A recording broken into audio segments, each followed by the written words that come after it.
Hi everyone, my name is Nina. Today I'm filming a new video on this new channel. First of all, before starting, I know the quality is not the best. I'm filming with my phone, so yeah, but it's all I have right now, so I think it still looks alright, I hope. In terms of lighting, sorry, I did try to do my best. I can't speak today. I have one light here and another one there, and I don't know, I hope it's okay.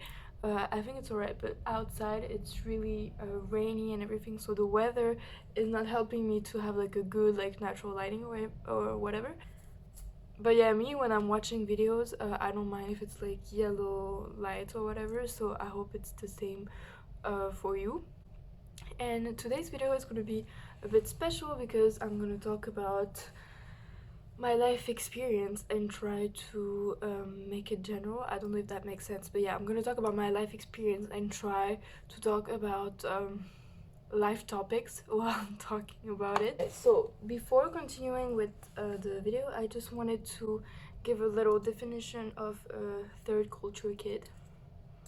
So based on Wikipedia, third culture kids, TCKs, are people raised in a culture other than their parents or the culture of the country named on their passport for a significant part of their early development years.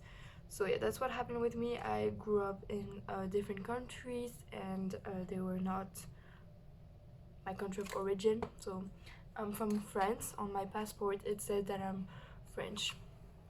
My parents are French, my entire family is French. And so I'm just gonna do a recap of my life, otherwise I feel like it's not gonna make sense what I'm saying. So I was born in France, and even when I was in France I moved a bit. First I was born in Paris, but I moved when I was like 2 years old, so I have no memory of that. And then I moved to another city in France where I stayed, I don't know, this is very approximative, I don't even know, like a few years, maybe like 3 years or something. And then I went to another village which was close to the second city, but it was a village. It was completely different type of like life, you know. And in that village I guess I stayed 3 years, so 3 plus 3, 6, 7, 8, yeah, that would make sense. So I guess I stayed 3 years in that other village, and when I was 8 years old I left France. And today I'm 19, but I'm 20 next week, so I guess I'm 20. So basically, even when I was in France I moved a bit, so I didn't stay in the same place all the time, so I don't even know really where I come from. Like, it's really weird. If you ask me where are you from in France, I really don't know. Like, if I had to answer honestly, sometimes, you know, I give an answer. I just say I'm from Paris because I was born there, but I never really lived there, never went to school there, never, like, I don't know, I don't have like a real honest answer. When I was 8, my parents told me we were moving away, so it was kind of hard to understand. They were trying to be positive about it because I know that they themselves were scared, so I didn't know it at that moment, but afterwards, like, now I'm old enough to talk about it with my parents, so they tried to be very, like, you know, positive, so me and my brother wouldn't be scared. And they told us, yeah, we're moving. So me, I don't know, in my mind I was like, okay, we're moving to the next village, we're moving to a city close. Like, I don't know, I didn't imagine we were gonna move to Mexico. First of all, I didn't know where Mexico was. Like, when they told me we're moving, they were like, we're moving to Mexico, and I think I was like, I don't know where that is. And they tried to explain to me with words that again are reassuring where Mexico was. But I don't remember this, but they told me this, that one day apparently I went to school, and my teacher, because I moved in the middle of the year, so in like January, and my teacher so told the students in my class that I was moving, and apparently she said the sentence, Nina is moving to the other end or the other side, I don't know what she said, of the world. And that's when I started like bawling, crying, and my parents, when they learned that, they were like, oh, why did she say that? Because I in my head didn't understand that it was like the end of the world, you know what I mean? And it was such a big change because so I'm not going to explain everything in detail, otherwise this video is going to be super long. By the way, this is a topic that I could say so much about it, so maybe I'll do like different types of video. This is kind of like an introduction video. I can't really be specific about specific details because otherwise it would be super long. But yeah, So I moved to Mexico, and the change was just like enormous because, first of all, to give you an idea, the number of students in my school in Mexico was equal to the number of people who lived in the village I lived in France. So my school was suddenly the entire village. So first of all, that was different. And Mexico is such a different culture. It's not the same thing at all. The language, the fact that I was super far from my family, like not my parents and my brother, but like my grandparents and everything.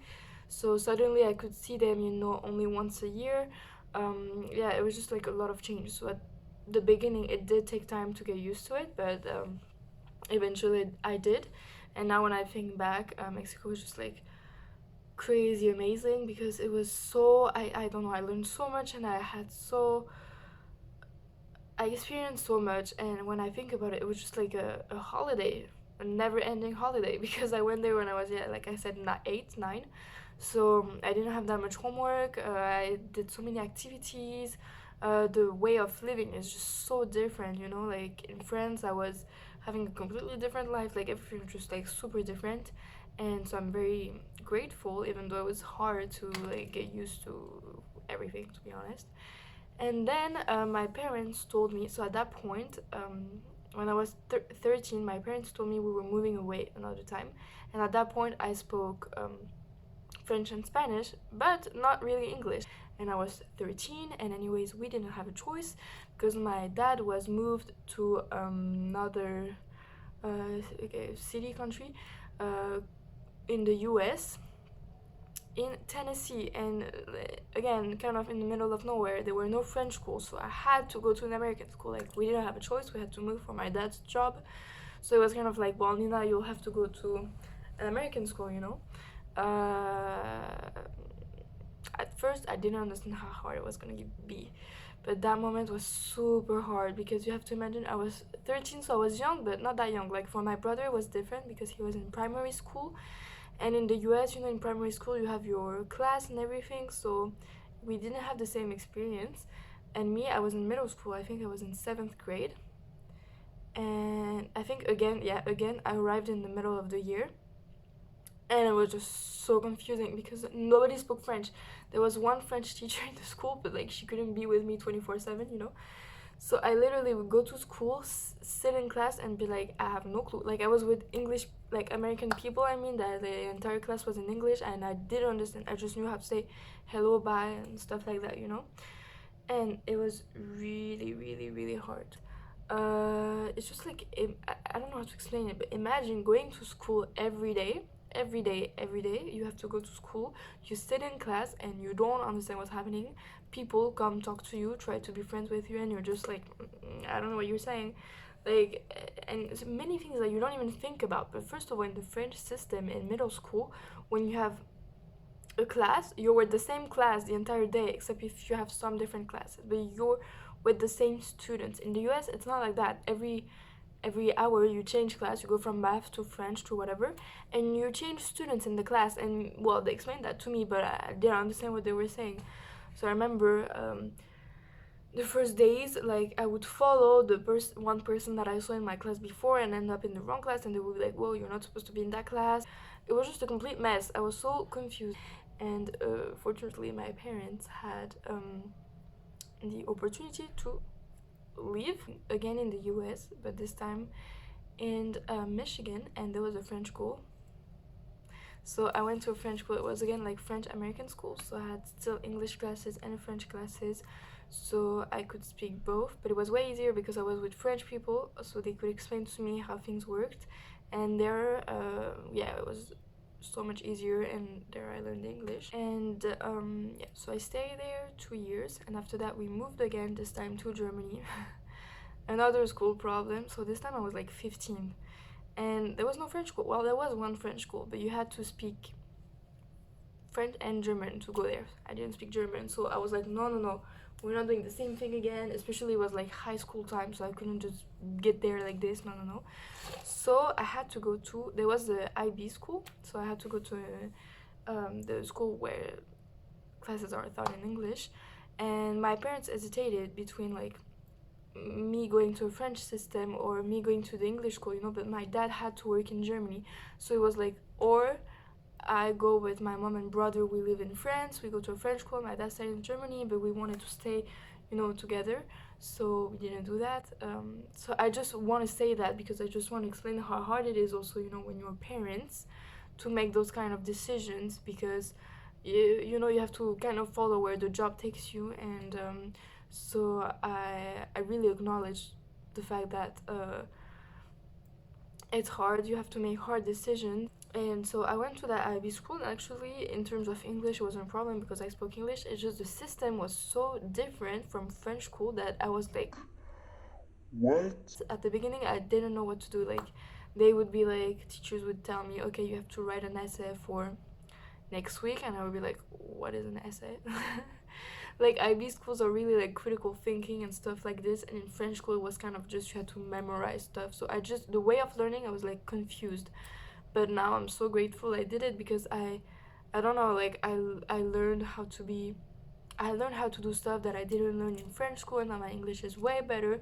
And now I'm able to study in a university in English. So now I'm studying in the Netherlands in English, and I'm super happy. So yeah, that was my life story, which I explained it for a long time. So yeah, I guess I'm gonna do a series of video, and this is gonna be the introduction video because um, otherwise it would take forever. And basically, the conclusion now that I look at it is just like finding your place in the world as a third culture kid can be a bit hard because basically, so I lived approximately 12 years abroad and 8 years in France, and yeah, okay, I was born in France. I grew up there until I was 8. I keep doing this. I need to stop doing that. But like I don't know, my memories from life start when I was like 5, 6, or something like that. So in my head, I feel like I've hair. In my head, I feel like I've been in France for. I lived in France only for like 3 years of my life, like when I was a kid. So even though I lived 8 years there, for me, I don't remember living there 8 years. I don't have a hometown, and I need to stop doing those quotes things.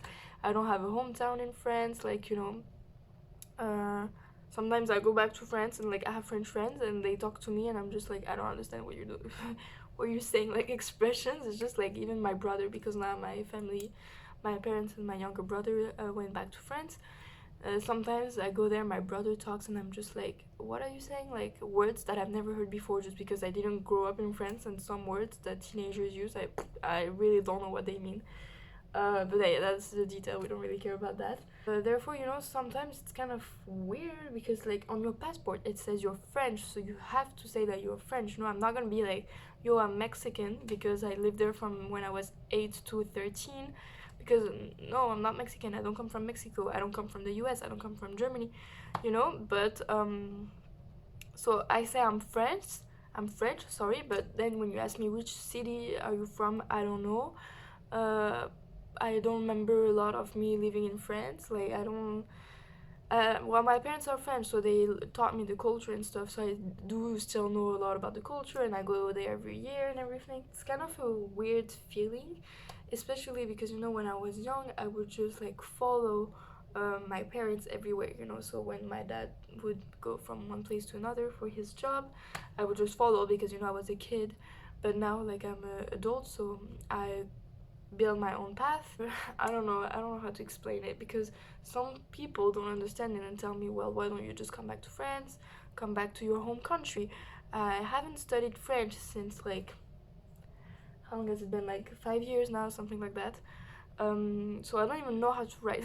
I know how to write, I'm exaggerating, but like what I mean is I did all my high school and uni in English.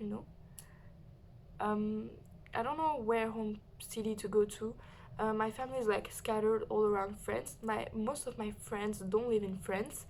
Most of my friends live in other countries, so I don't even have like a group of friends that lives in France. Like, of course, I feel French, but it's just like it's way more complicated than that. And there are so many advantages, of course, to going abroad. Like, I'm really thankful. I don't want it to seem like I'm not, because I feel like sometimes people have a hard time understanding that there's like negative aspects, because it's just like they see it as, you're so lucky you got to travel. And yes, I'm so lucky, but at the same time it was super hard. Like I say, like when I was in the US, I felt so dumb when I went to school. I didn't understand a word of what was happening. My education sometimes was kind of like weird, you know. And my friends are all over the world. I see them not that often, you know, the ones that live far at least. So there are like negative aspects. um yeah, you just have to see the whole thing in its entire picture. But that was like an introduction to being a third culture kid and growing up abroad. Let me know if you want in the comments if there's like a section that interests you specifically, and then I can develop more on it. Yeah, it's hard. That was more like introductory, like I said, but I think I would develop more into sections. Does that make sense as an English sentence? I don't know, but I think you know what I mean. But yeah, I hope this video was interesting, and let me know if you have any questions. I hope you liked it, and I'll see you soon. Bye.